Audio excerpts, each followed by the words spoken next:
Okay, I think we are live. Welcome to Grumpy Vegan Grandad. It is me, Dan, again. I think this will be the last one before Christmas, and then thankfully it'll all be over soon. Can somebody just give me a little nod to say whether you can hear me, whether there's echoes, whether there's noises? And once we get that okay, we will proceed. We've got 9 watching at the moment. Can everybody hear us? That's the question. Yes, all is clear. Thank you, Satan Inside. Let's do a few hellos. So who have we got on? We've got Gawain. Hello, Gawain. Michelle, Vegan Pixie Warrior. Angarad's live. Thanks for the sweets, Angarad. Vegan Pixie Warrior. Tone, Helen Horley, Muddy Paws, Satan Inside. Deb Thompson. Hello, Bernie V. Michael Askew. Hello. I think that's it. I think I've gone through everybody who's on at the moment. Hello, Roger Yates. So, introductions. Let's introduce ourselves. Of course, my name is Dan. If we go, now I don't know what to do now because it's equality. So, do we go ladies first, or is that obsolete now? But we'll go ladies first. Catherine, if you want to introduce yourself. I'm Catherine. I have a YouTube channel under my name, so just Catherine Klein. And I talk about, it's a focus on animal rights, but how that is interconnected with environmentalism and human rights. And I've made a couple videos on the subject of intersectionality, so that's why I'm here. Okay, thank you. So please go over, have a look at Catherine's channel. Please subscribe. Please give her some support because she does a lot for the animals. She does speak up for the animals, so please give her a shout. And over to Tom. Yeah, hi everyone. I'm Tom. I'm the animal rights activist, like Dan and Catherine. I have a YouTube channel, but I don't have hardly anything on it, so not worth checking out. But I'm a member of the Animal Rights Show team, along with Nella Giatracu, Jeremy Hess, Wendy McGovern, and Roger Yates. So we do weekly interactive Zoom calls on a range of different topics related to veganism and animal rights, and we kind of dissect them, and we invite contributions from people. So I do that, and then also I co-founded with a number of other local activists a grassroots group called the Surrey Animal Liberation Alliance, with the aim of doing street outreach and kind of pressure campaign style events, hopefully in the new year when things go into a new normal. So that's what I've been doing, and my focus is. I did have your website up and I've lost it, but I will link it in the replay, and I might even try and get it on the banner later when we get a little bit more distracted. So, Catherine, I'm just going to keep you to one side for a minute because I just want to tell the folks the story of why this conversation is happening right now and why we're actually doing this. So what happened was, if those of you who watched, George Martin, is it? George, let's have a look. Where's my piece of paper? Yeah, George Martin and I'm Easy Vegan. A little while ago, I actually come on and had put my views through, and Tom was actually on board with that at the moment, and he was sort of saw my views, and then after it finished, he decided to get in contact with me and try and explain a few things to me. So we ended up having a bit of a conversation, Tom. So can you just go through what we actually talked about, why you actually reached out to me? Yeah, sure. Well, so I saw that video with Aaron from I'm Easy Vegan and George Martin. They were having this discussion, and they were talking about intersectionality. And if I'm being honest, I felt that the discussion was quite superficial because they were talking about some of their experiences with individuals who they branded intersectionalists, quite a general kind of word that they were using, tossing around, and how they'd had sort of, I guess, ad hominem type attacks from people online, and how they talk about sort of toxic behavior on social media. And it wasn't really like a proper, I didn't feel it was a good analysis of what intersectionality is and where it sits in our movement. So, but when you came on the call, you were talking about how you were anti-racist, and you were talking about how, you know, people of color, you cited a study how people of color are more on board. It shows that people of color are more on board, are going vegan at quicker rates than other human groups. And that was kind of, I guess it wasn't really explored, but I thought you raised an interesting point, and I thought that you seem curious about kind of justice issues, and you were kind of touching on some aspects of intersectionality, and I thought I'll reach out to him because he sounds like he'd be open to kind of hearing the other side and hearing a kind of analysis of what it is and how it sits in our movement, and how it can help us going forward, just to kind of be more aware of social justice problems. I mean,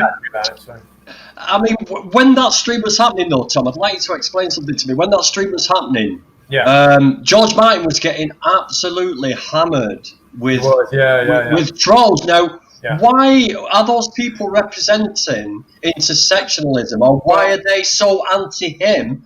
Because he's anti-intersectionalism. I think part of this problem stems from, and I think George is probably not the only person, but it stems from this belief and this want to kind of impose veganism as being apolitical, as being, it's not political, it's a singular issue, it's just about the animals, and we're not going to engage in or kind of show any acknowledgement of other forms of social justice issues. We're just going to ignore them.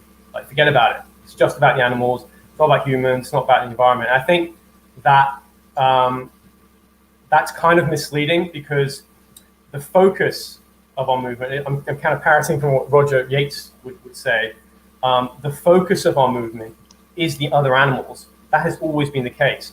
But the scope is wider. The scope is human rights, environmental issues. It's a kind of broader pro-rights view. And that touches to what Catherine was saying earlier about, you know, it being anti-oppression. We are against the oppression of other beings.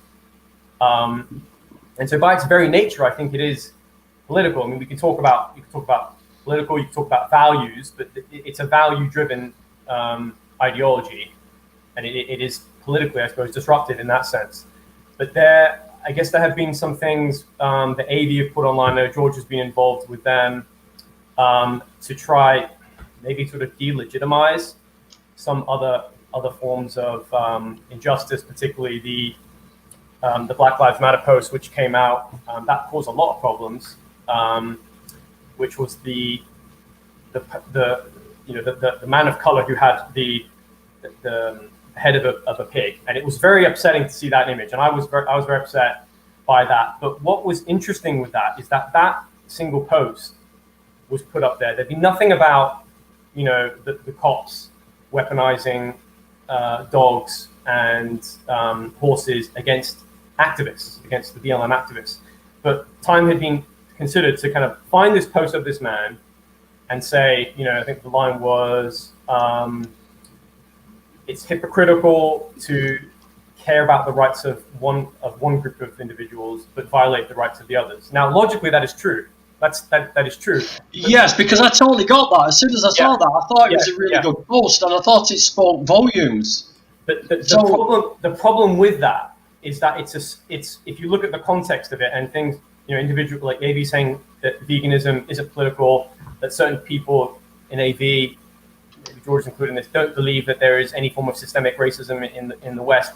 In the context of that post is trying to delegitimize the validity of that form of protest. I mean, I'm kind of going off tangent, trying to provide context, but in America with the BLM protest, that was the largest civil rights protest in like 50 to 60 years. You know, millions of people were protesting. You know, people of color, white people, all different groups together, side by side in the streets, because they care about this legitimate issue, you know, which is systemic racism, which is trying to champion socioeconomic causes. And I think that there are some individuals online, and again, their behavior is somewhat reactionary and toxic, I would say. And I'm not condoning those individuals who kind of launch those attacks at George, because I know that that's not pleasant, obviously, and I don't wish George any ill will. But I think that comes from a point of being very upset that this idea of vegans being apolitical and trying to sort of play down some of these other social justice issues and not at least stand tall with them. I mean, if we're not, fair enough, we don't have to no one's saying that you should champion all these other causes, but at the very least, we should acknowledge and show respect. Yeah, I was very upset that the Black Lives Matter people were holding up a pig's head. That upset me immensely, and then immensely upset me. What I would say to you is, do you think that there were vegans protesting in that BLM? Well, statistically, there got to have been some, yeah. There got to have been some, right? So that man, that individual there is not a reflection of what's going on. And also, it's, if you look historically, the head of the pig is kind of being used as a species, this racial symbol, actually by white people, I believe it was developed. And people of color kind of weaponize that against cops because, some people don't like cops and all this kind of stuff. And they call them pigs, yeah. Yeah, they call them pigs. So, but I think that you look at that individual and, that's what's more interesting to me is why that individual was so upset.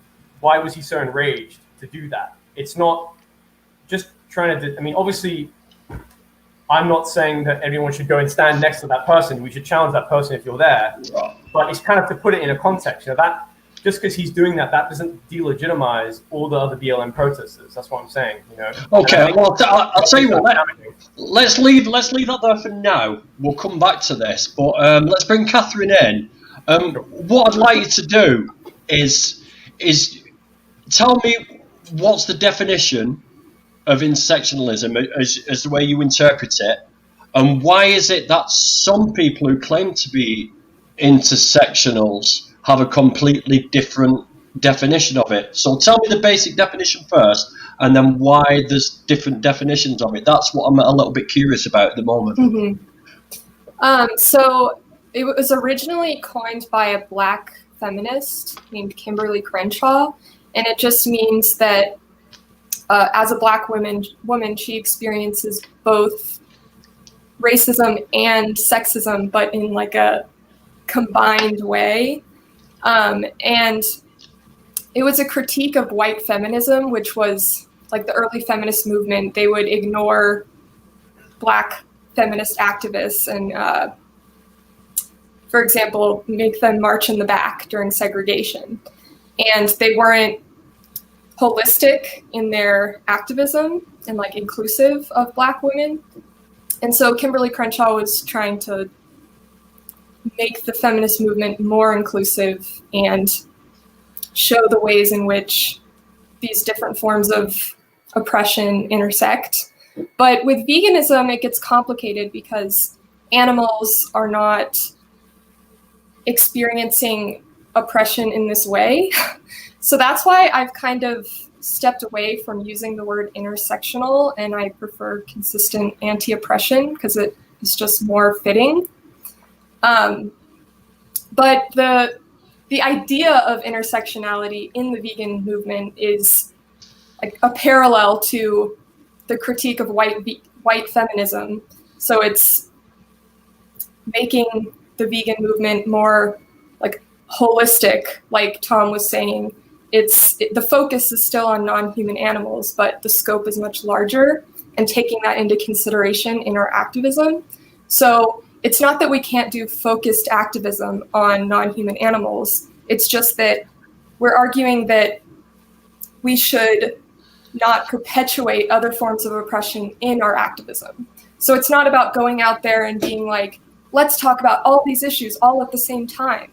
It's about, let's talk about non-human animals, but let's not spread racism, sexism, or whatever while doing that. Right. Yeah.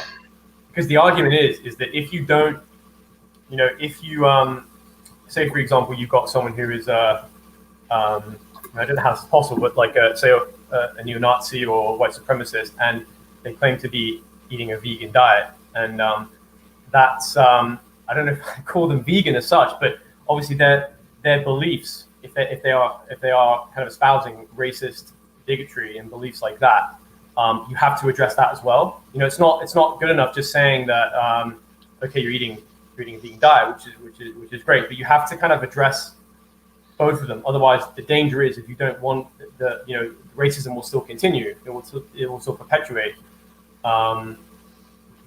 Yeah. Right. So, well, I've been vegan for 4 years now, nearly 5 years, and I've been active 3 of those years, and I've always been anti-racist. I've always been anti-homophobic.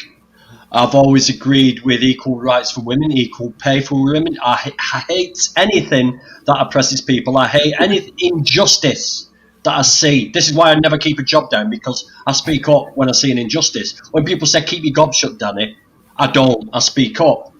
So why does this matter to me? Why does this matter? Why do I need to even think this way? This is what I'm struggling with. Yeah. What's it got to do with my vegan activism? If somebody I know says they're vegan and they come on a vigil with me, and I find out that they're a racist or they're a homophobe, I will just say, go away quickly. Is that intersectionalism? Is that intersectionalism, or is that just humanism? I would say that yes, because you have, I think there comes a point where you obviously, and I understand why you tell that person to kind of go. Fuck off. Let's not use our words, mate. It's an adult channel, so don't worry about it. Yeah. So there's that. We don't have we don't want in our movement. We don't want any kind of tolerance towards that. At the same time, maybe you could have a conversation with them privately and talk to them and try and engage with them in terms of why they have these views. Because I think most people can be reached, right? Maybe take a bit more effort, but yeah, it's being intolerant, calling out that kind of behavior. And I would say. So it doesn't seem that too far away from how I'm living my life anyway. Right. What's happening is that it seems that putting a label on it is opening it up to interpretation, just like Islam is being opened up to interpretation, and then we got ISIS. It's being opened up to interpretation. It's being wrongly interpreted, and it's causing a lot of trouble. So to me, it seems like something's come out of nothing. But Dan, you know what happens? I mean, I think again, I'm going to cite Roger because I've learned a lot from Roger. He's like a mentor to me. Is that when you have a social justice movement, and when it kind of grows, obviously you have the kind of radical foundation, and then when it grows and it kind of penetrates into the mainstream, is things can get distorted. People have different agendas. They're like, oh, I'm comfortable with this bit, I'm going to push this bit. Or when they try to make it mainstream, things can get lost. So it can actually happen. So in some ways, I think that having these discussions and having this kind of tension is good, because it can kind of help us to understand what veganism and animal rights is really about. I mean, at its core, I think it is naturally pro-intersectional. I mean, you look at the people who founded the vegan society, the pioneers, that they were conscious objectors of the Second World War. They didn't, they believed that humanity needed this, moral evolution, and that it was wrong to kind of oppress other human beings, and that veganism was a central component to that. Through not harming, not using other animals, the human psyche would kind of evolve and become a more moral species. And they also talked about, the environment and the preservation of the soil. I think it was Eva Bratt or Kathleen Janaway. These are people back in the 60s and stuff. They talked about that back then, And then you have people like Tom Reagan, who wrote the case for animal rights. And part of that, how he's the founder of abolitionist animal rights theory. And part of how he came to writing about that case was because he looked at human issues. He looked at human rights. And he said, well, if we're being, rational and kind of logical, and why we acknowledge rights for humans, then we should transcend the species barrier and give and afford that same, offering to other animals too. And he actually even said, that human rights is a part of animal rights, and that we should be working. They're linked together. I think there was one comment earlier on, which talks about I've seen that one.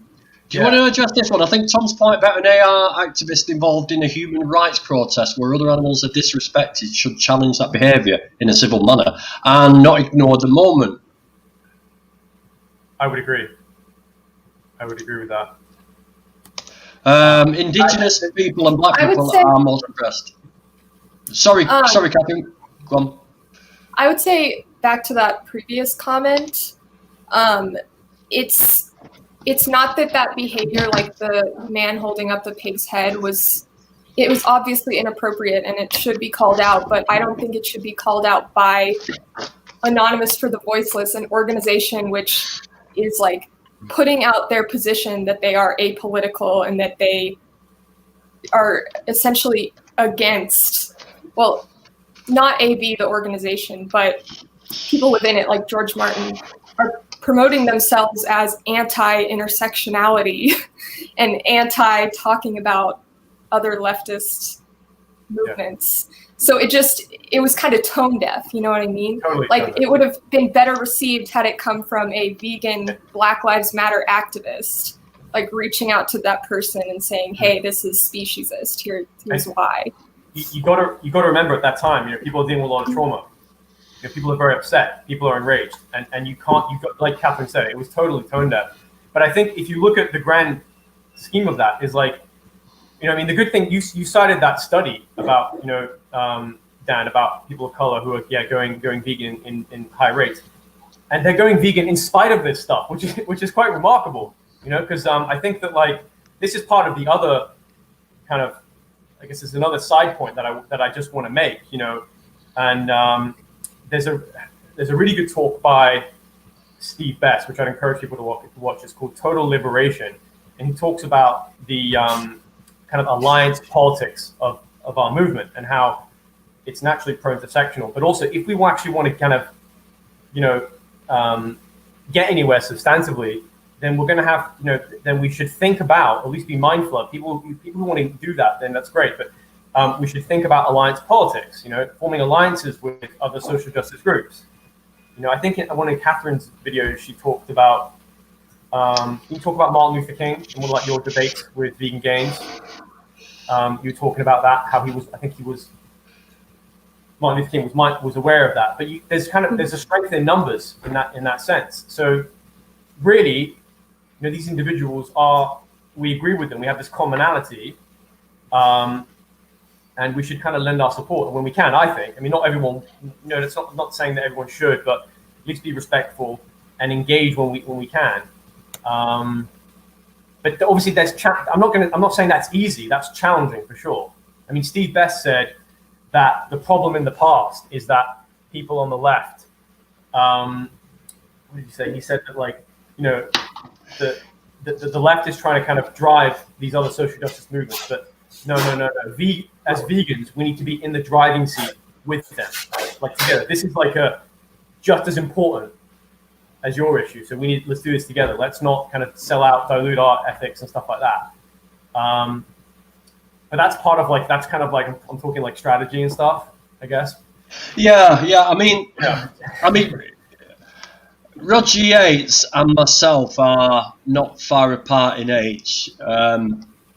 And like the previous conversation is, I grew up and saw a lot of change. So the 70s, we saw the influx of the Asians, Pakistanis, Bangladeshis to work in the cotton mills because we didn't want to work in them anymore. So we brought those over. We brought lots of black people over. The Windrush generation came over then. We saw the racism then on TV, in the government, in everyday life. Then we went through the AIDS epidemic when everybody sort of blamed homosexuals, gay men. So there was absolute shitloads of homophobia. There was we've gone through it all. And we've seen how wrong, and we've seen firsthand how bad and disgusting it is. So maybe it's not me who needs convincing, because I automatically think like this because I've seen it firsthand. I've been racist. I've had that racist mindset, and it's an unhealthy way of thinking. Because when you see the first-hand racist violence, it sickens you to the stomach. It's like a bad nightmare that'll never go away. And I won't describe what I told you, Tom, but a couple of occasions I've seen, and homophobia. I remember watching a guy stood in a pub watching a gay band, right? And next thing you know, this young guy who looked like he was there to watch the band got dragged into some toilets, got dragged out with his nose streaming with blood and thrown out the pub, and nobody batted an eyelid. And that was the sort of conditions we were living in. It was disgusting how we treated each other. You know, it's still. Sorry, Ben. Go on, carry on. I was just going to say, like, obviously there are different forms of systemic racism. You know, there's explicit, implicit, and racial outcomes. I mean, you're alluding to kind of explicit forms of racism, and even like I think the most recent example I can recall, and there's been quite a few. You mentioned Windrush and stuff, and how that's one example. But just a few weeks ago, there was a Sainsbury's advert that was kind of streaming, and there was a family of color who kind of joined their Christmas, and the comments, like the kind of the racist comments that came from people just for this advert. I mean, people kind of showing their true racist color. Some of these individuals. Yeah, very upsetting. I mean, we've talked about Tommy Robinson, and I call it stealth racism, where he sort of uses the grooming gangs. We talked about the grooming gangs because Rochdale is literally, I could literally throw a stone in it and hit Rochdale. It was so close to me. And Tommy Robinson was making out it was systemic in the Asian population, when in fact it's due to the fact that a lot of Asians have takeaways and they have taxi ranks. That's where they make the money. A lot of them, a hell of a lot of them. And those are the places that stay open the latest. And because they stay open late, that is where young girls gravitate to, because they don't want to be at home or in an abusive children's home. So they gravitate, and that is why. Yet Tommy Robinson fails to explain why 80% of people convicted of paedophilia in prison at the moment are white middle-aged men. And there's a lot of it going on all around. I agree with you on that. And yeah, I mean, there's not one single person on the stream tonight, I don't think, would say nothing about that, would not say, yes, I agree with that. So I don't understand who we're sort of trying to convince to... I have something to say to that. Oh, yeah. Okay, Catherine. So I'm just going to be kind of referencing some notes I wrote. That's why I'm looking in the corner. But so George Martin mentioned this in his live stream with you, that, we're all anti-oppression. Like, he's obviously against oppression, right? It's just he has a different idea of what constitutes oppression. And he's saying that, he doesn't believe that there is systemic racism in the West. But I kind of compared this to the idea that veganism should be anti-pseudoscience. Would you agree with that statement? Like, we should not promote pseudoscience and we should critique those who do in our movement?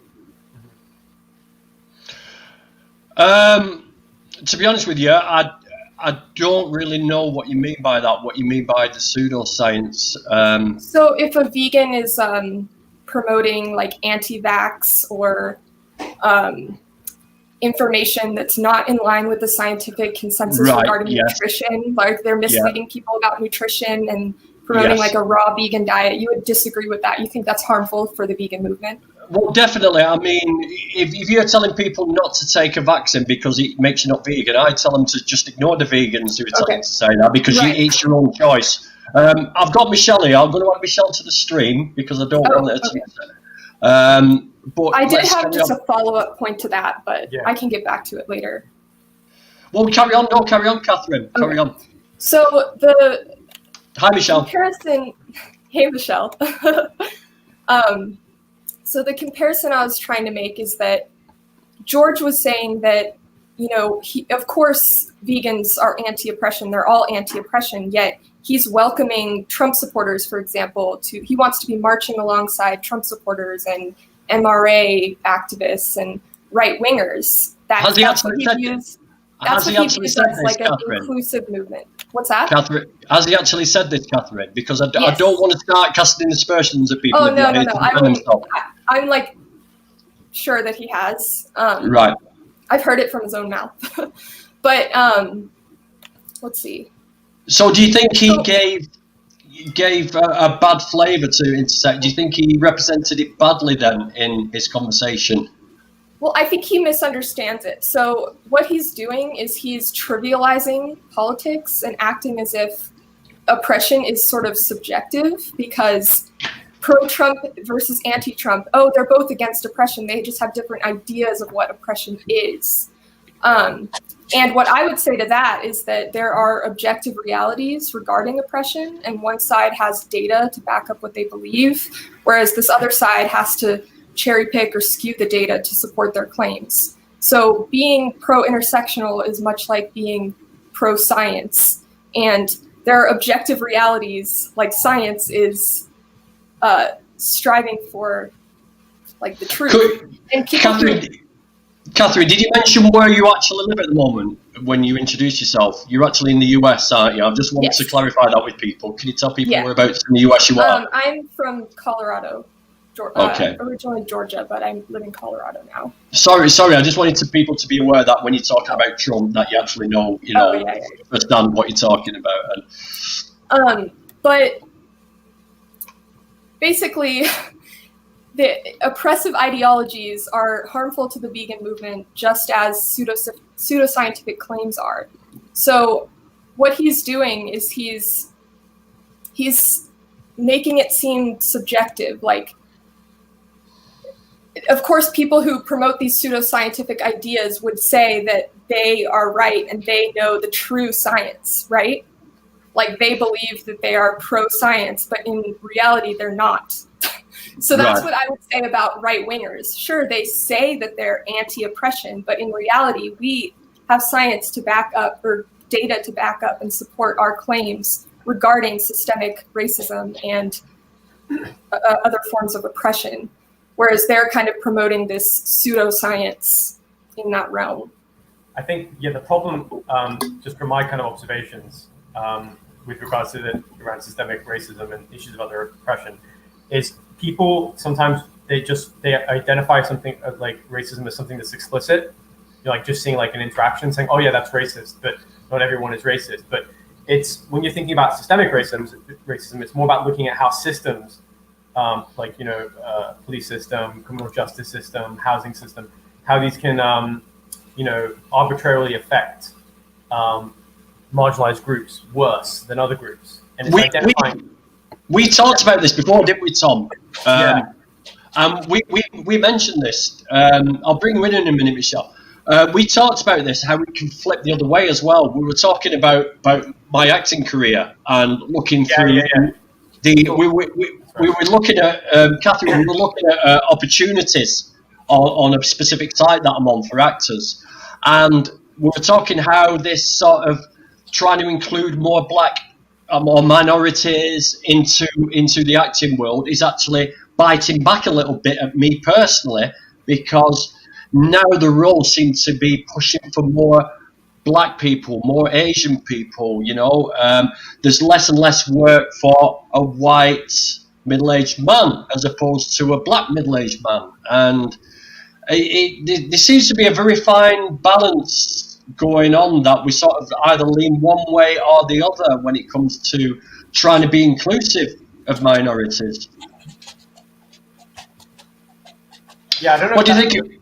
Sorry. Go on, carry on. I was just gonna say, I don't know if that's I don't know if you call that a type of affirmative action, where you can have, say a company says we want to have a certain number of people for these roles, and that's you try to fill that. And I think at the same time, I'm kind of I think there can be some problems with affirmative action. It's tricky though when you have a situation like a profession like acting or a profession like police where where you have a population, and ideally you want to have a reflection. People who are looking after, like, I guess you're on TV, or you're kind of in a community-based role. Ideally, you should have a quality in terms of diversity, in terms of those people who are representing or looking after others or enforcing laws. Should be of a kind of proportional. Yeah, because I mean, in the acting world, it's the only place where you can actually ask for a specific. You can ask for a specific. You can ask for a blonde-haired, blue-eyed girl. You can ask for, you can ask for specifics. Okay. But in other lines of work, it's a bit different, and you can see it's underrepresented. You really can see it's underrepresented. A lot of boys' clubs going on. There's been a lot of police things going on at the moment. I think I don't know whether it's Sussex Police or something like that. The serious crimes organisation. They got secretly recorded talking homophobic, talking racist. Yeah.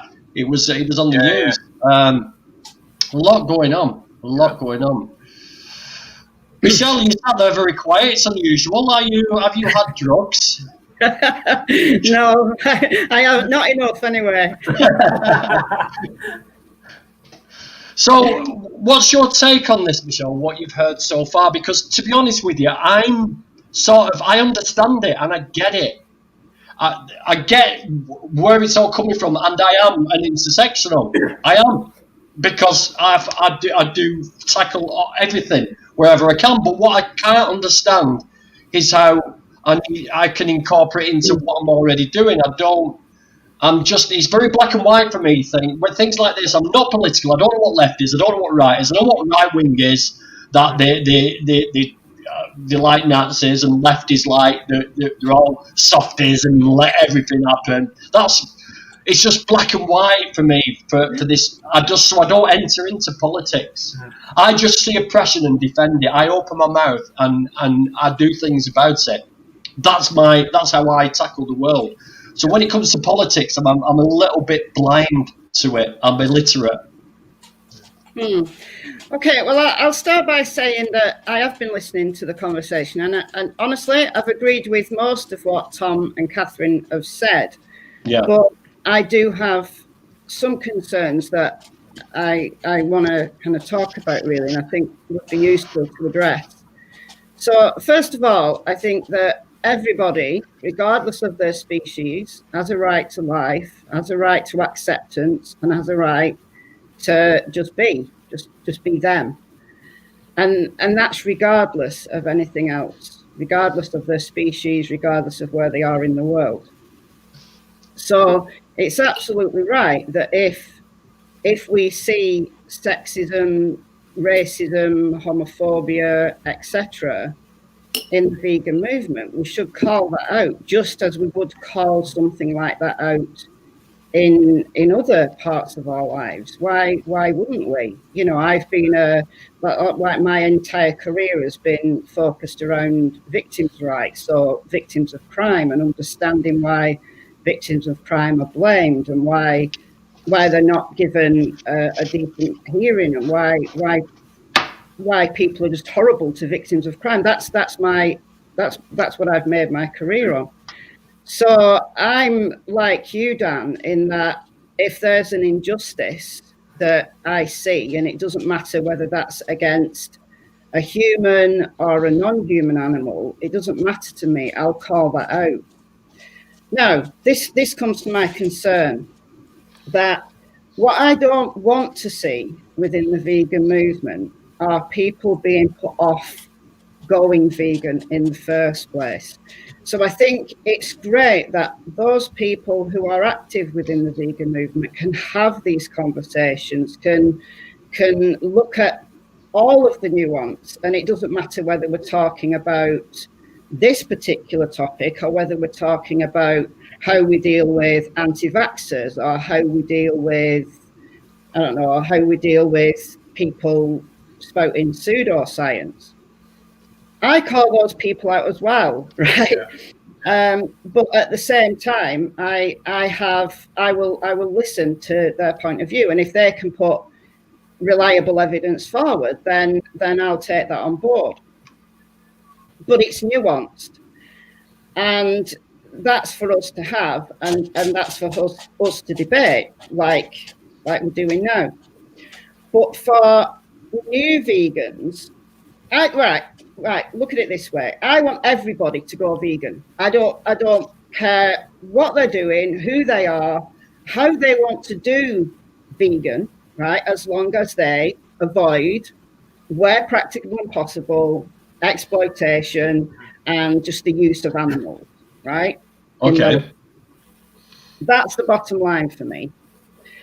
Now, I think the problem becomes, and I've thought about this a lot since the summer with Black Lives Matter, and I didn't see the post that George made on behalf of AV. I didn't see it, so I can't comment on that specifically.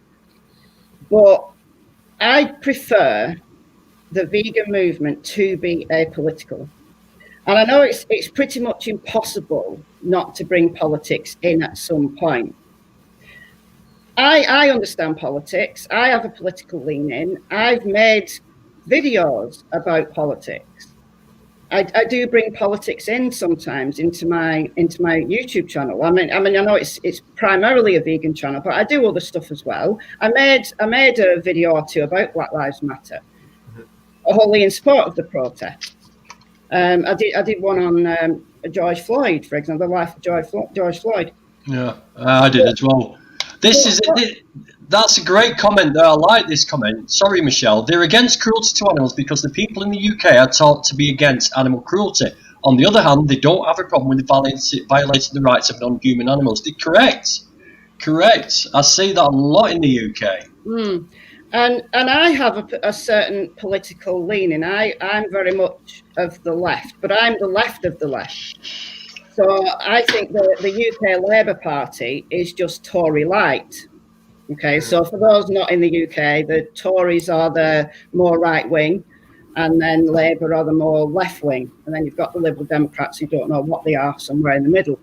But for me, the Labour Party has always been, for as long as I can remember, always been too right wing. So I'd prefer a left wing world. I think we'd have a much better. We'd have a better quality of life. We'd have better justice. We'd have more hope of creating a world where there is increased rights for animals, like actual rights for animals, not just people making lip service towards improved welfare for animals. Like Jeremy Corbyn, for example, I believe he's been vegetarian like for most of his life. You know, he needs some work, but you know. So for me, my politics, I have to leave it aside when, and I do talk about it. I talk about it a lot, but I leave it aside when I'm talking about veganism, because I understand that I will move beyond that, because I want everybody to be vegan, regardless of their politics. You don't have to agree with my politics. I want everybody to go vegan. So my concern is this, that if we try to make the vegan movement one that is, and Catherine, I agree with what Catherine said, is that we can be animal based in our activism, but it doesn't mean to say that we can't also encompass other types of oppression and work for alleviating, ending other types of oppression. Of course we can, absolutely. But vegans are going to argue until the year dot. If we're going to put so many people off joining the vegan movement, if we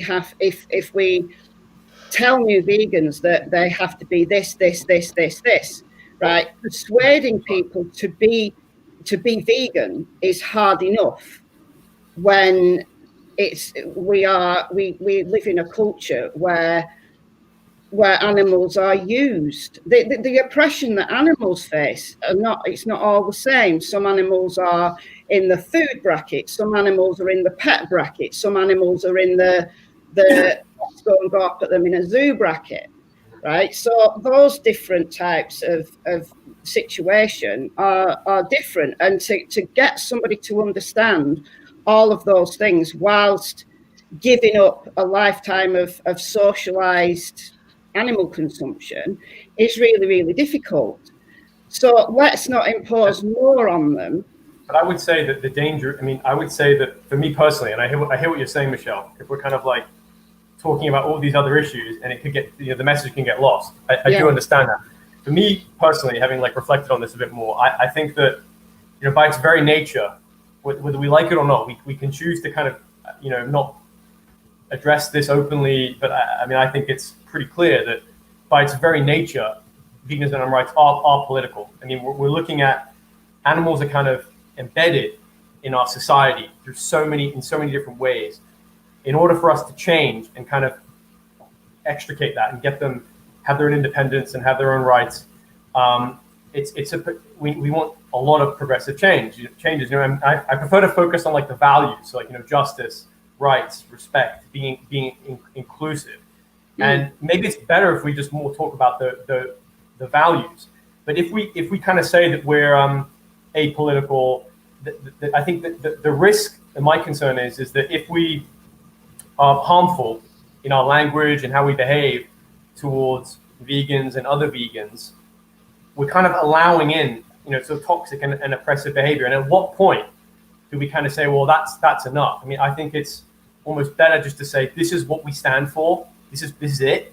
And then people who want to join us come over. But I mean, if you've got people, for example, like people who don't believe in that gay people should have rights, people who hate immigrants or are really racist. I mean, it's kind of unlikely that they're going to be on our side anyway, to be honest. I mean, we could try. That's hard work, but I think that we don't need to be dishonest about the kind of grand ambition of what we're trying to achieve. But we never obviously say all these things to the people at once. But right, and I would just add that I agree fully with what Tom said, and I also understand where you're coming from, because I agree with Michelle too, because I'm against this idea of gatekeeping the word vegan, where you can only call yourself vegan if you tick all these boxes and you're progressive on everything across the board, because I think that's just unproductive. Like, I think that if someone is a Trump supporter and a vegan, they are a vegan. I just think that they're being inconsistent with those values. But I don't think that we should be telling people that they can't call themselves vegan or they don't belong in our movement. Yeah. I would agree. And I have one of my best friends is voted Trump in the last election. And we've had some interesting conversations, and it somewhat baffles me, but I totally understand that you can be vegan and still be a Trump supporter. I guess I just think that I think that in terms of our movement going forward, we're going to have probably more success in terms of alliance building with other left. But surely, if you vote Trump, this is the thing. You're voting in a political party, aren't you? You're voting. It's the same as in the UK. You're voting in a political party, and they have the upsides, they have the downsides, they have the plus, they have the minus. And you go for the best option. What is going to help yourself personally, surely, or the country. And I think a lot of people voted Trump in because he's a great businessman, and that's what the political spectrum is all about. Is about. But I mean. So, there's a big difference between somebody sort of voting Trump or voting Tory and being vegan, and then somebody sort of voting somebody who is the leader of the KKK into power. It's like it's not as obvious as that. And am I getting that across? It's sort of like what we're looking at. I'm personally not satisfied with the political system. I mean, similar to Michelle, I would consider myself leftist and a progressive, and I don't think I would consider going into politics because I think that we can apply more pressure from a grassroots level. You know, like we can influence politicians through the grassroots activism that we do, and that's probably our intention. When it comes to a point down the line, I don't know, say 10, 20 years, is it going to be the vegan parties or vegan politician? Will we be primed for people to kind of actually step forward and try, make a difference in community and nationally and, worldwide? I think we should be mindful of that, I guess, but we're certainly not at that stage. I would say. I mean, definitely. Sorry, Michelle, go on. I was just going to say that's the issue, that we're not there yet, and once we get, the tide is turning, right? We are a much stronger movement than we were even 10 years ago. We are stronger in numbers, but we also lose a lot of people. Right. The discussion I had with Roger on Friday evening, Roger used the revolving door, that we get people coming in trying plant-based diets, but they don't stay because they don't fully embrace the all-encompassing kind of ethical paradigm of veganism. They don't understand the ethics. And I've been watching kind of some of the comments, and before I came on stream, and I agree. I think it was Animal Justice Warrior, I think that's the name, who said this. Animal Justice Emergency, sorry.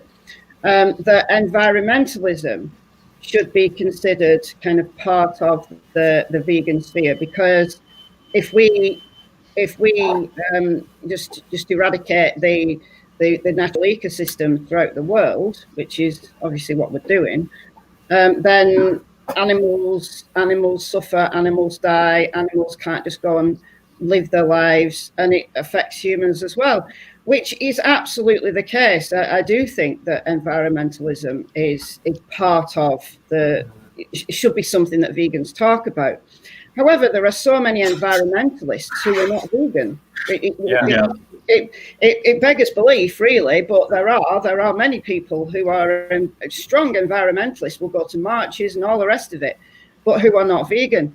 But I still consider environmentalists allies, or at least, they should be our allies. And it's the same with other movements as well. We can align ourselves with them.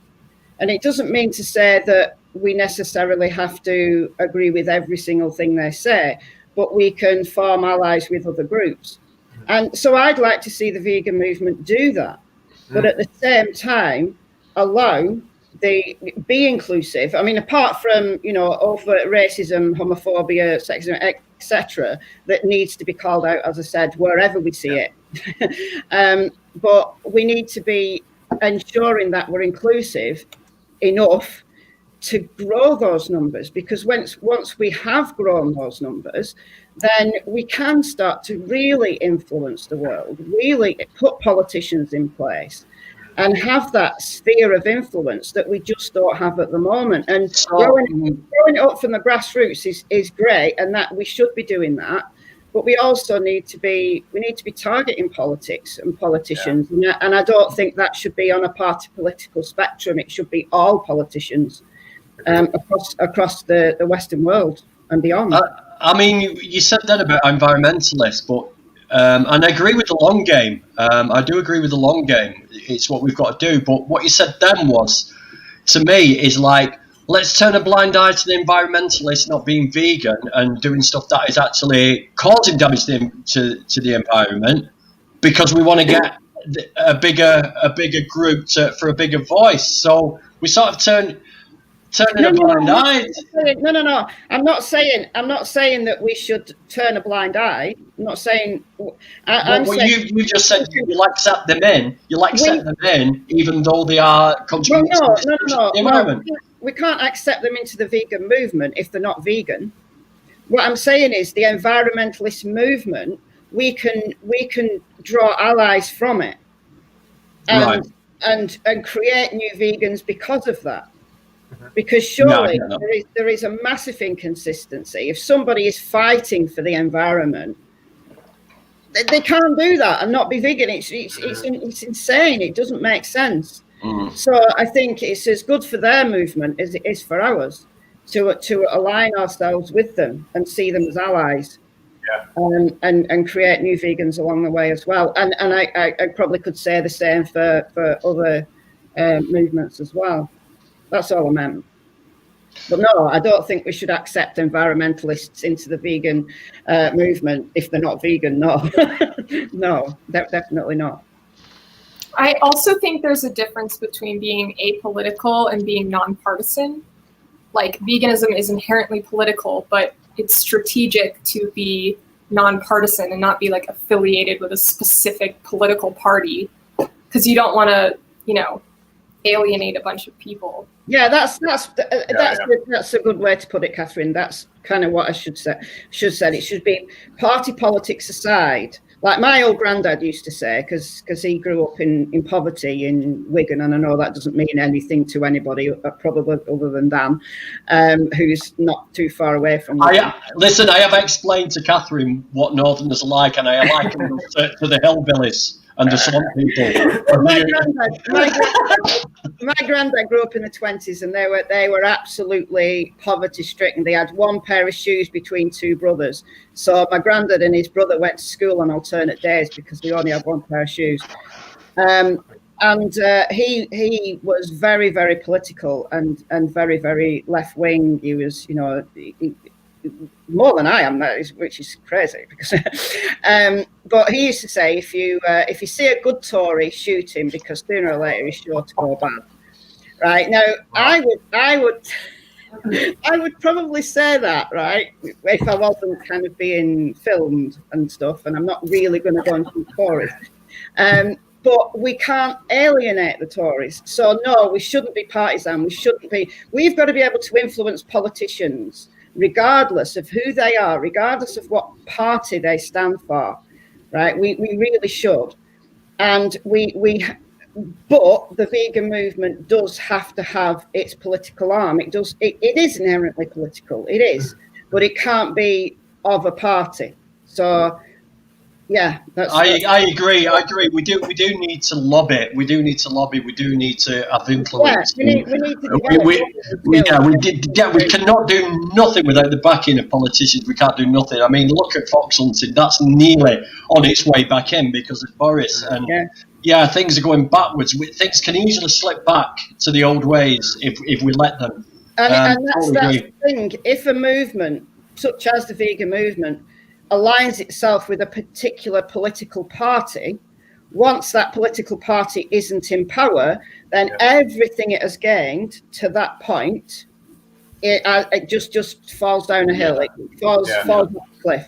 So we need to be aligning ourselves with politics, but across the board, so that kind of bigger picture politics rather than party politics. Sorry, just one sec. If anybody wants to throw some questions in, I'm going to keep my eye on the chat now for questions. So any questions coming on, please start throwing them up now. Sorry, Catherine. I just wanted to clarify. I still think that it's important to be nonpartisan, but I used to work for Greenpeace, and they're nonpartisan. They don't endorse candidates or pick political parties. But at the same time, they are political, and it's obvious that they're more aligned with left-leaning parties than right-leaning parties. So they were fervently against Trump because of his horrendous environmental policies, which go against everything they value as an organization. So I think it's the same with veganism. Like, obviously, vegans should be against these right-wing, terrible, environmental policies that affect animals. I think it's pretty clear which side we kind of our values align with, despite not. Yeah, I mean, a prime example is Canada. That's just introduced trespass laws, which stops people actually. It's against the law to even lean over a fence now and stroke an animal. Basically, if they take it, if they're really pedantic about it. So that stops people going into properties and exposing horrific circumstances that are going on in the farms. Yeah. And that is a step backward. That is Canada. Yes, correct. Yeah. Yes. I mean, I do not think they would get away with that in the UK because the common law in the UK is laws that we've had for a very, very long time, and trespass has always been a civil offence. And I don't think they'll ever be able to change that because there's too many public footpaths that are sort of spiraling all over the place. No, I don't think that would work, but it can be very devastating. I mean, God knows what that's going to do for the animals in Canada now. I bet all the farmers are rubbing their hands and thinking, yes, I can do what the fuck I want now. Yeah. Definitely. I guess that's more of a problem with capitalism, though, isn't it? With it's definitely, yes. These industries are kind of so powerful that the governments are almost kind of indebted. There was plenty of that going on. Plenty of it to get that bill through. Definitely. Definitely. There's no doubt about that whatsoever. Let's have a look at some of the comments. Supposedly left-wing parties are often just as bad. That's why I'm to the left of the Democrats, as Michelle said. The left of the left. Fuck the Democrats. Me too. Yeah. Question, can we talk about the activists we're sending away from the movement through the indifference of human issues such as trans issues? I think this is a problem because, as you notice, like on my name, I've got my pronouns, he, him. But there is... I mean, that is it. Sorry, Tom, that is totally alien to me at the moment now. I'm still trying to get my head around this now. Okay. I mean, I do try and understand everything that's brought in because it's obviously brought in because there's a problem. Yeah. So I do try and get my head around it, but it is very alien. So you'll have to be sort of dumb it down a little bit for me.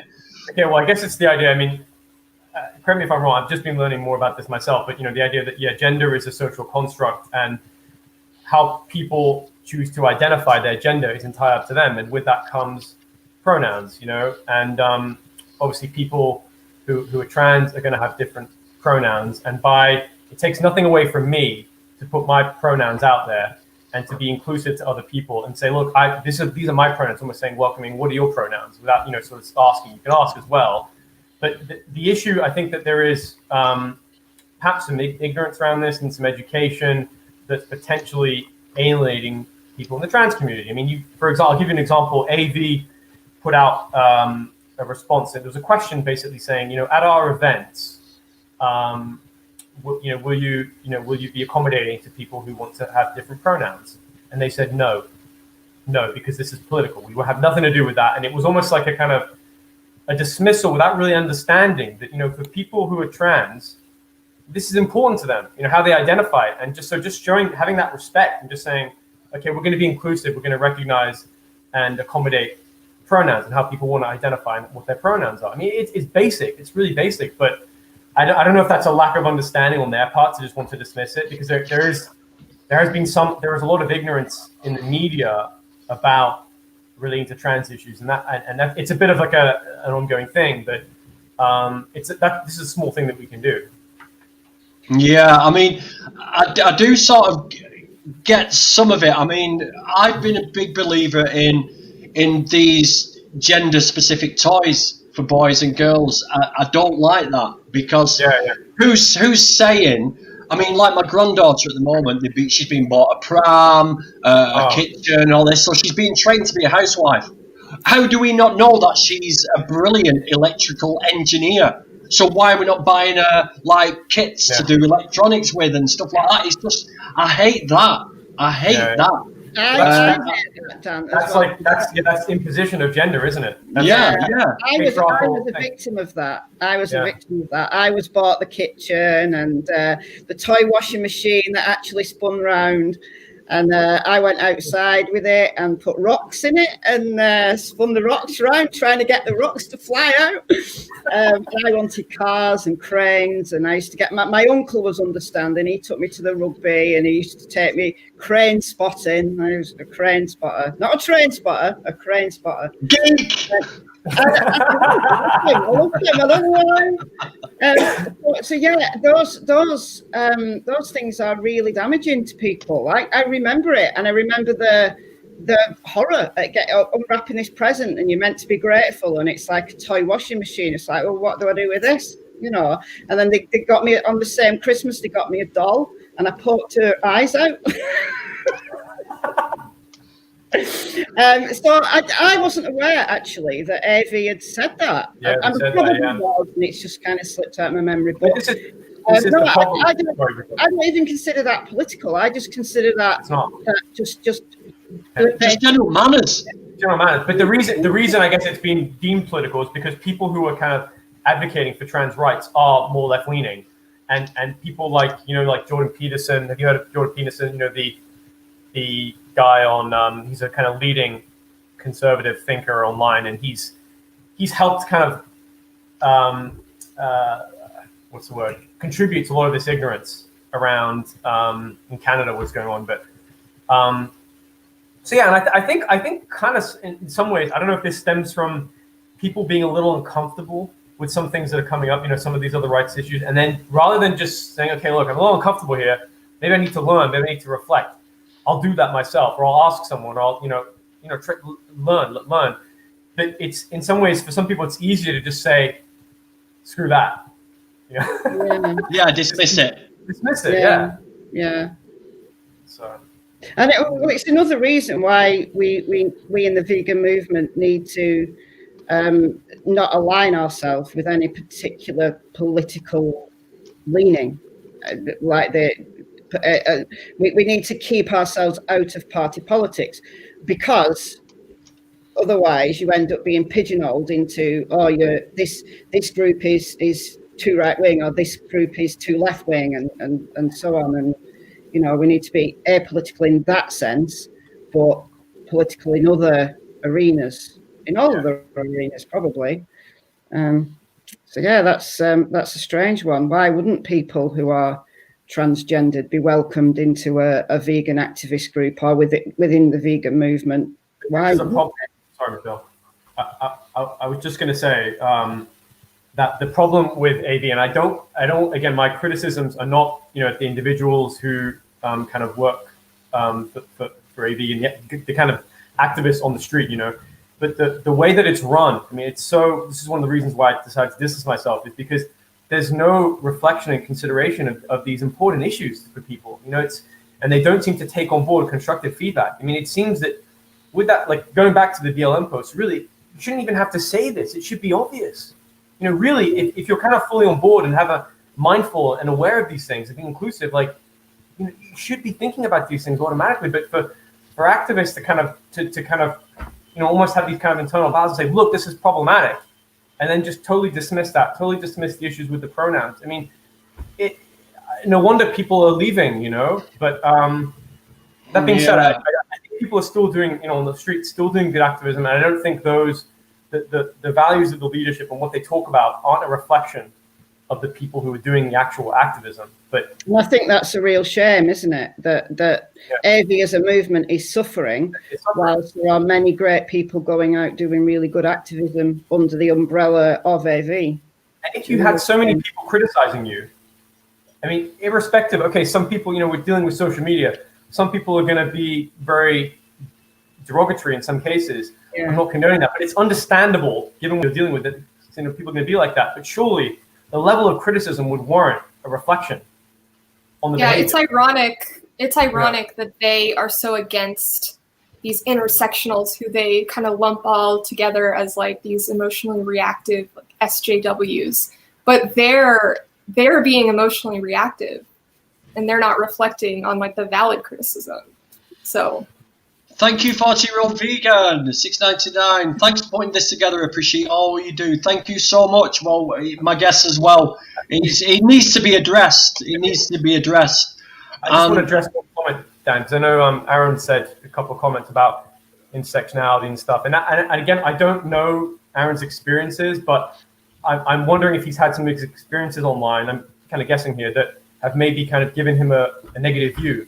If he's had interactions with people who are reactionary, who aren't maybe putting across their view in a way that's understandable. Maybe there's a talking across. I don't know. But do you want to come on, Aaron? I'll send you the link if you want to come on and talk about it. But so do you think it's people misinterpreting intersectionality or not understanding it or being ignorant of it that are blackening the name of intersectionals, because that's the view I've got, because I've heard so much negative stuff about it. I mean, somebody's gave me some questions to ask you guys, but I'm not going to ask them now, because you're not that people. You're not that intersectionals. Because you expected something completely different. Does that make sense? I'm talking sense. I don't understand. I don't know if y'all are familiar with the YouTuber Shoe on Head, but she was kind of part of the anti-SJW like skeptic sphere on YouTube. And she is now a leftist who like supports Bernie Sanders and talks about these issues, like talks about healthcare and all these things. And it's so refreshing because I kind of followed the same arc where I was once like, who are these people? These people are so annoying, just like going around calling people cishet white men and like scum and whatever. And it's so off-putting. But then once you actually look at the issues, you realize that these people are just poor representatives and they're bad at communicating and they're just like a small subset who allows the woke scolds. Because and it's not representative of what the views actually are. So. Yeah, because there's nothing you've said tonight that has set any alarm bells going off at all. There's nothing I disagree with in what you've told me.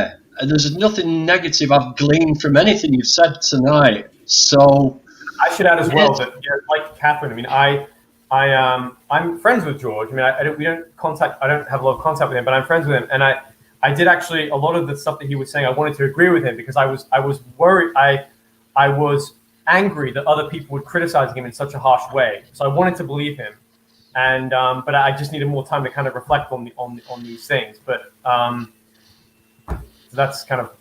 So yeah, I've had some more time to kind of engage in it. I mean, maybe it might be a good idea if like you offered him out to a boxing match like Vegan Game Club, and maybe we could like put all the profits to whatever cause, you know, one way to fight. Does sound very non-violent. Queensbury rules, of course. Queensbury rules. No biting and scratching. So.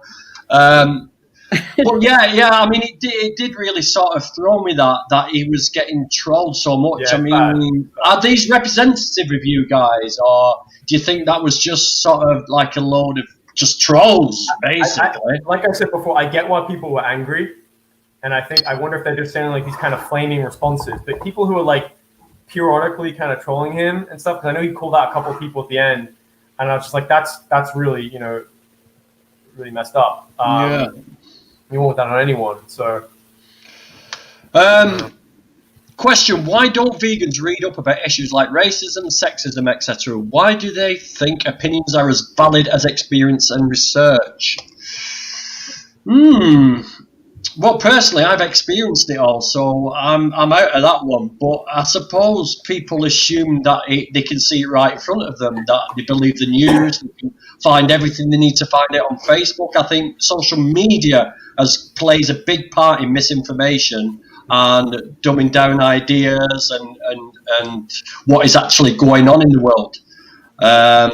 I mean, and there are so many parallels with the vegan movement, like the way the vegan movement is portrayed by the media and the way carnists will point to the most obnoxious, like extreme vegans as examples of veganism, and they're ignoring the actual issue. I think the exact same thing happens where people are pointing to these SJWs just like running around screaming at people, and they're not looking at the actual issue of like mass incarceration affecting Black people and like healthcare, like all these things. These are the issues are the things that matter. It's not like the behavior of the activists. Yeah, it's easy to attack when you feel uncomfortable about the issue at hand. And the reason why you're uncomfortable is because it's bringing things up for you, and that maybe you need to address.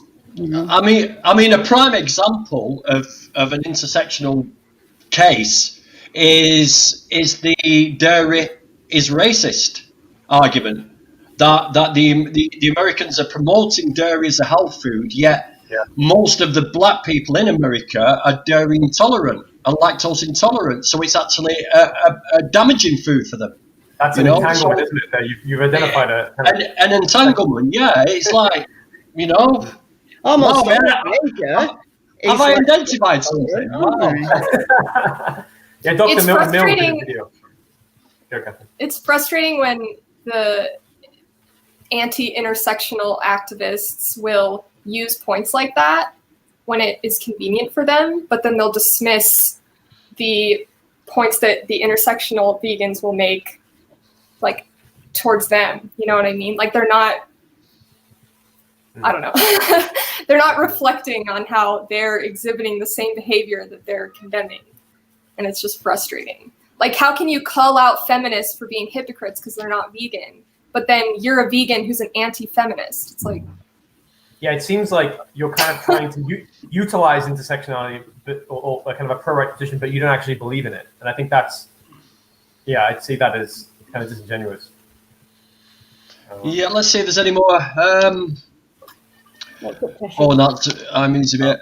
Just like some people have automatically rejected veganism because they have happened to have seen a passionate vegan or vegan activist talk about veganism. They often misunderstand passion for anger.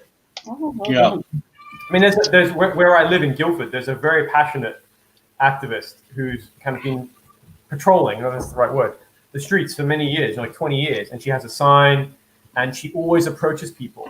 But she gets so much abuse and like vitriol from people and saying that,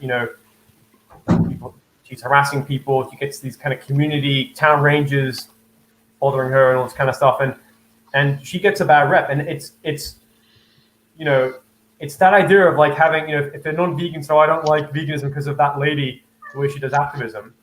I mean, it's forming a stereotypical kind of bias, isn't it? Based off one interaction. But, it seems like there's a little bit of a argument going on here. I'm talking about other feminists. Do you think they have to be vegan to be a feminist? And it is a good question, but to be consistent, yes, but technically, I think we shouldn't gatekeep and say like you can't call yourself an environmentalist or you can't call yourself. I just don't think that's productive. Yeah, it's the same as my argument before that. It's insane to me that environmentalists are not all vegan. I don't understand it. But you don't have to be an environmentalist to be vegan. It's just inconsistent if you are. Right, well, any more questions, comments now? Because I think... Can I just say one thing, Dan? We're not finishing yet, mate, don't worry. Any more comments? We'll do another 10, 15 minutes. Any more comments or anything you want to ask any of us, just throw them up now. Sorry, Tom, go ahead. I was just going to say, because I've kind of been looking at the chat periodically, and I think Jeremy made a point earlier, one of the earlier comments, and he likes to look at it in terms of entanglements of oppression, which is something that David Nibert, who's a sociologist based in America, he's written a book called Animal Rights, Human Rights, Entanglements of Oppression and Liberation. This is quite a good book to kind of understand how these things are somewhat entangled. Can you hold that book up so we can see it? Can you hold that book up? Yeah. Okay, cool. Yeah. It's not super long, but yeah, it's a good book, and it touches on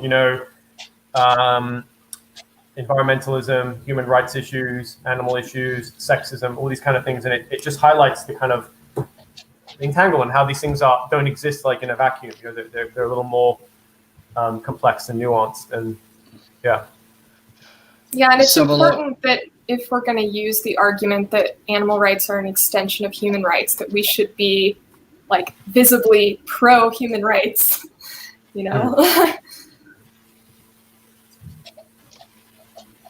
So look, I think text with no context is just a crappy way to discuss important topics. I think that's something that's going on in the chat. We can be united against one thing without agreeing on everything. Yeah, we can. Yeah. Question: GVD, is that me? Have I suddenly changed name? Grumpy vegan dad. Oh, I love that. Have you read The Sexual Politics of Meat, and would you like to? That's by Carol J. Adams, who's a feminist. I guess you call her an eco-feminist, but she's been around in the movement for a while. But yeah, she's got some. I haven't read that book, but it's a quite a prominent piece of literature work. Sorry. Yes, I would like to read it. I would like to attempt to read something, and yeah, why not? Why not? I would like to. I'm going to have a look for that. Indifference towards human issues such as trans issues are what's limiting the movement and sending it away, not the alleged gatekeeping. Oh, right. Okay, alleged gatekeeping. I think that's more so the case. Like, I agree that it's a bigger problem. Sorry, go on. No, I think that is the bigger problem, but I think that gatekeeping is just an issue of strategy. Like, it's just not effective. But I do think it's a bigger issue that, it's driving more people away if we're ignorant about these other issues and perpetuating other forms of oppression. Should women be expected to advocate alongside misogynists and feel unsafe because those men are dedicated activists for the animals, as in a recent sex abuse example? Ooh. No one should feel unsafe anywhere in the world, regardless of where they are. So if they're doing something like vegan activism, absolutely they shouldn't feel unsafe. Exactly. And I don't feel anywhere. And I think we said that previously, is that we wouldn't knowingly allow that to happen. You can't exactly. There's nuance though, like with each particular case. I actually made a video about the situation with Alex Bez, and I was kind of trying to give a more nuanced take because a lot of what I was seeing online was like just extremes. So if anyone's interested in watching that, I watched your video, and I didn't make a video myself. I didn't comment on anybody's videos because I don't know. I don't know what side I'm on because I don't know what happened. I just don't know any of the people. I don't, so I just didn't weigh in on that one. But in, hypothetically speaking, nobody, regardless of who they are, should feel unsafe, regardless of who they are. There is some in our movement. They are. Nobody should feel unsafe. There is no place for misogyny, sexual abuse, and all these things. And Catherine, in your video, which I thought was a really good kind of full analysis of these issues. I mean, Alex Bez did admit to sexual assault. Oh, did he? Okay. And with that's consistent with what what the lady says happened. So what is going on? I think the whole thing about people saying he's a rapist, he's a sexual abuser, all these things, it's somewhat hyperbolic, right? But he admitted to sexual assault. He didn't really, in my eyes, take accountability, apologize, reflect on his behavior, and learn from it. It was somewhat performative, in my view. So that's a problem. I don't know. I would. Going back to Wendy's point, I'd imagine a lot of some women or many women wouldn't feel comfortable, being standing alongside someone like Alex, and I think that's understandable.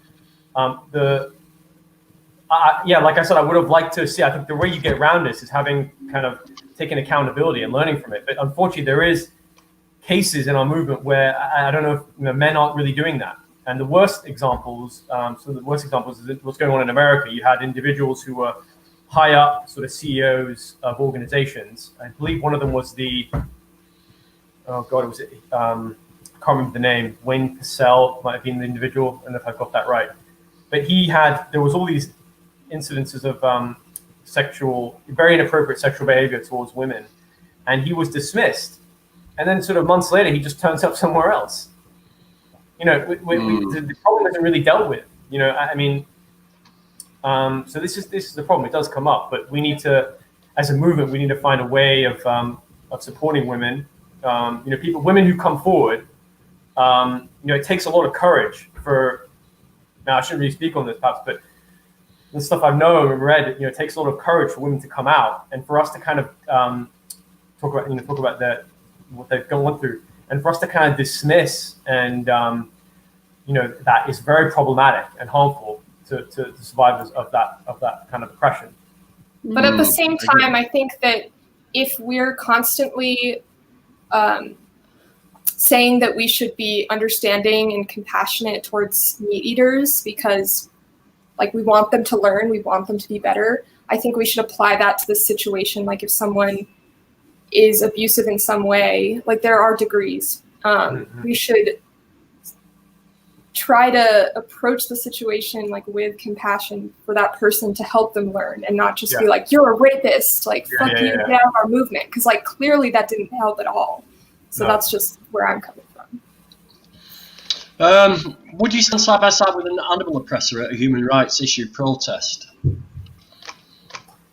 I mean, we kind of have to. I'd answer that question with a question. You know, would you go to this maybe seems a bit strange comparison, but you know, would you go to a funeral of an individual who was, say, revered publicly for what they did, you know, in terms of activism, but they weren't vegan? Would you protest at that funeral? That's kind of how I look at it, if I'm being honest. If we're not being prepared to kind of show some respect to a certain cause, not to say that we're belittling our own cause, but that's kind of how I look at it. Is that fair? I don't know. I mean, it's Vegan Pixie Warrior. Does that answer your question? For me, would you guys? For me, I'll just say that the vast majority of the world aren't vegan, so I'd just as likely stand by the side of someone who eats animal products at a human rights protest as I would in my workplace. These things are unfortunately necessary evils at the moment because we live in a non-vegan world. Unfortunately, I have four people in this house. I've got a fridge full of meat. I've got a cupboard full of dairy. I've got to unfortunately share a space with those people. So I can't possibly say anything about that either. We've got to function in this non-vegan world, and we've got to use the best tools that we've got to convince people to look our way. But it's no use me like packing my stuff and running off to a flat somewhere because my family are animal abusers. That's not going to work. Eventually, I'm going to pack away at them, and that's the way we've got to look at the whole of society. Is if we lead by example and pack away bit by bit and show compassion towards them because they don't realise, then eventually people are going to sort of start moving our way. I mean, it's a bit like, sorry, Dan, I was going to say, going back to you're saying about, you know, how you're obviously you're anti-racist, we're all anti-racist and stuff. It's a it's a bit like, you know, your values, say going back back to when you were younger and stuff, going to a rally like an anti-racist rally, and you were vegan, would you just not bother going?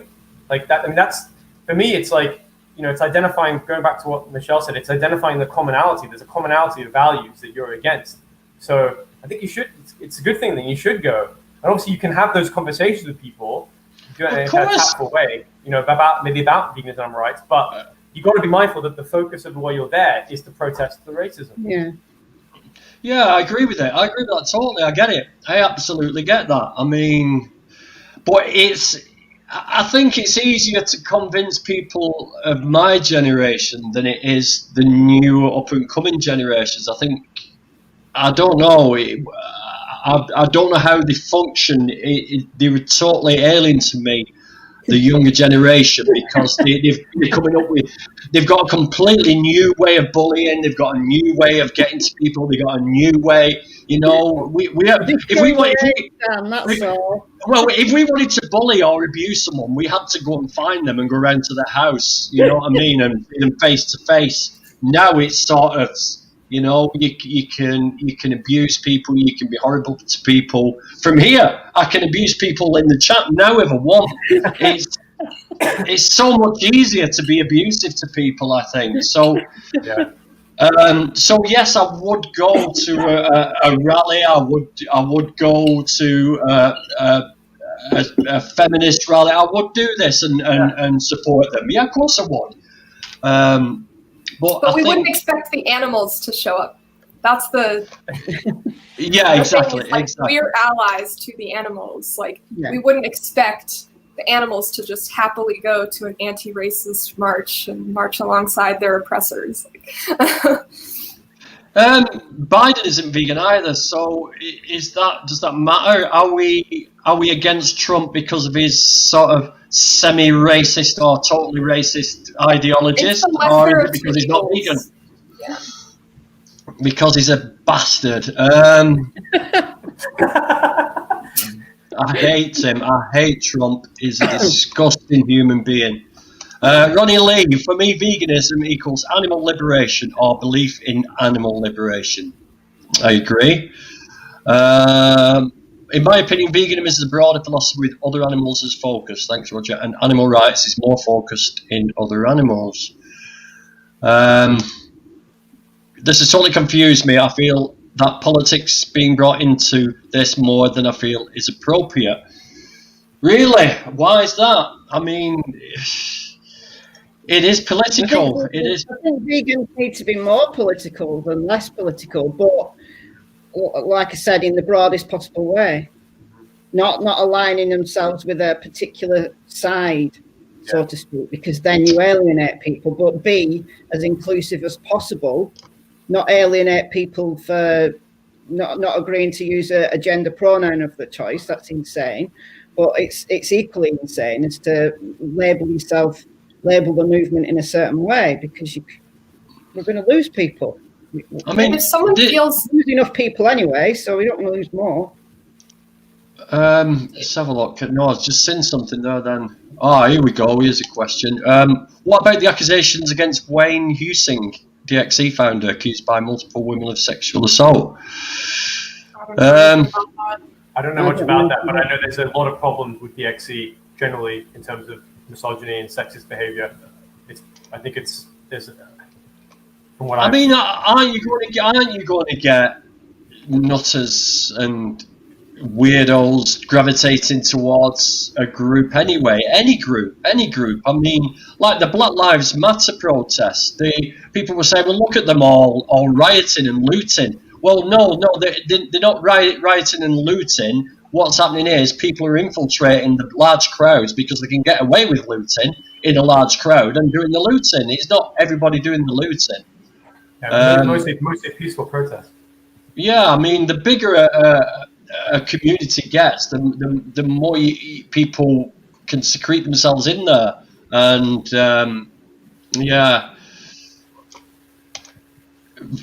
vegans shouldn't be calling each other out because of who they vote. Well, do they actually do that? Speciesism, human supremacism, human imperialism all mean pretty much the same. So, Roger and Ronnie Lee are having a bit of a ding dong there. I was just going to say to that other quote about calling people out for who they vote for, I think that it just depends on how it's done. Like, I hate that this is my most viewed video on YouTube, but that's the nature of like controversy. But I was calling out like a YouTuber who is also a Trump supporter, and she's vegan. But I was doing it in what I thought was like a compassionate way. Like, we shouldn't like, shun her, or like, she's still a good person in all of these other areas. But like, I was just highlighting the mismatch between veganism and voting for someone like Trump. And that was the point. So I think it just depends on how it's done. That one's to you, Catherine. Should we be compassionate towards an abuser but not the abused? I don't know whether that's a comment you made earlier or...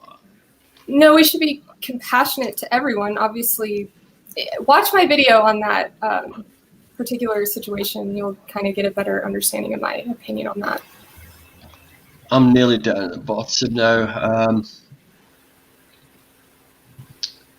So any more thoughts on tonight's chat, Tom? Do you think I'm a proud intersectionalist, or I think you are. What do you think?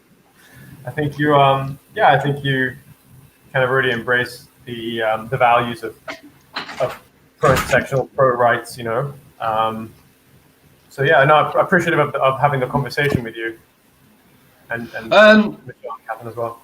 Are you being ageist talking about generational values? No, I don't think so. No, I just think we were like back in the Stone Age in the 70s, and we didn't have the internet. The internet has changed everything. Once that internet arrived, the whole dynamics of interacting with other people changed completely. And I've said this all along, if I'd had the internet when I was a teen, I would have been a completely different person now. Because my ability to watch and learn rather than read books and learn would have turned me around, definitely. So, no, I'm not being ageist. I don't agree with ageism either. I don't sort of accuse the young kid and have the kid running around getting cups of tea at work and all this. No, I don't agree with any of that. I really do listen to younger people because they've got fresh eyes, and that's what we need. This is the problem with society: is we get stuck in our ways and we don't like change. Yeah, one thing I was going to say, I also think on the flip side is like there are a lot of there's a lot of wisdom and knowledge from older vegans, real pioneers in the movement, people like Roger Yates, people like Ronnie Lee, the Vegan Society pioneers, and we should really, I think, if we're going to look at the movement and understand the history a bit more, where we're going, where we want to go, we should, take on their views, and watch videos that they have and stuff like that. And because I don't know if there's enough people who do that. I mean, they want to do that. GVG, get off my property, you whippersnappers. Get off my land. Jeremy Hines, this has been a brilliant chat. Thanks all. I think the biggest issue, negative construct of the intersectional, shuts down a lot of these helpful conversations. Definitely. So yeah, I think we will wrap it up there because I think we've sort of put the case forward. I think Catherine, you've done an absolute brilliant job, and you, Tom, as well. You've done a great job. I've got a completely different viewpoint of intersectionality now. I won't say I totally get it. I do understand it more, and I don't think I need to change anything that I'm actually doing at the moment. Only maybe just get a bit more knowledge about these pronouns and this side of things that I've never really looked into before. But it is definitely interesting. And thanks to Michelle for coming on as well. Me back up here. Have anyone ever been to an AR movement where they have been subjected to kind of bullying because of their gender orientation and political beliefs? I don't think I have.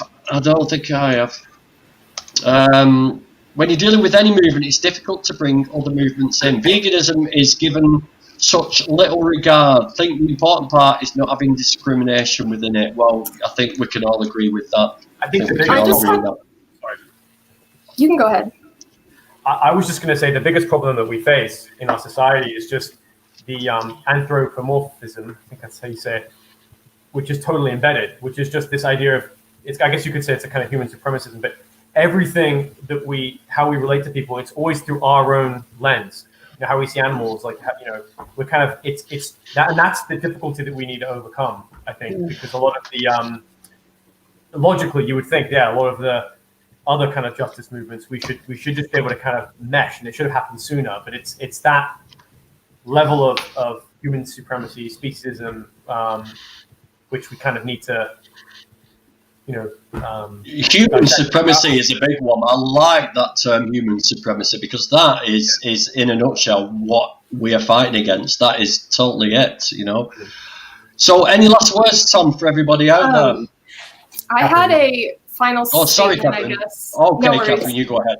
I was just going to say, when we're talking about alienating people, it's important to ask, who are we alienating? So if we potentially alienate right-wing Trump supporters because we are taking a stance against racism, it's were they ever going to go vegan in the first place? Probably unlikely. But if we're alienating trans people or Black people because we're taking this veganism is apolitical and we shouldn't talk about any of these other issues, and that kind of stance, being outwardly outspoken anti-intersectionality, I think that has the potential to alienate people who are more likely to go vegan in the first place. Thank you. And Tom? I'd just say that thank you for having me on your channel, and I appreciate. Thank you to Catherine as well for coming on, and Michelle. Thank you for having this conversation, being open to having the conversation. Michelle, you got anything less to say about this? No, just thanks for having me. I think we need more of these kinds of discussions where we get to kind of the nitty-gritty of certain issues that maybe on the face of it we seem to be disagreeing with, and then when you have a conversation, actually we're agreeing, really.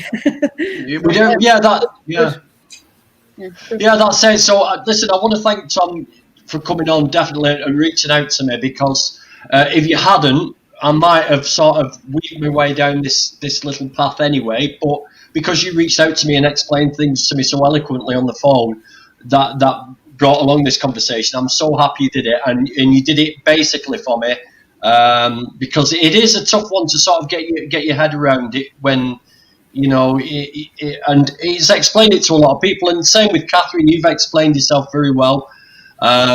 It really has helped me sort of go down the right path with this, because the last thing I want to do is alienate anybody from the vegan movement. I mean, it's all about bringing as many people on board, and everybody out there, you should all think about this and think deeply about it over the coming weeks, because Veganuary is coming up, and there's going to be a lot of people maybe sampling veganism, sampling a plant-based diet, but we'll hold that against them. So it might be worth just sort of thinking about this, because we're all in the end heading towards one particular goal, and that is to get all of society vegan. So we have to do everything about this. We have to do everything we can. So thank you for that, guys. I'm going to end it there, and I will see you all soon. Happy Christmas, everybody.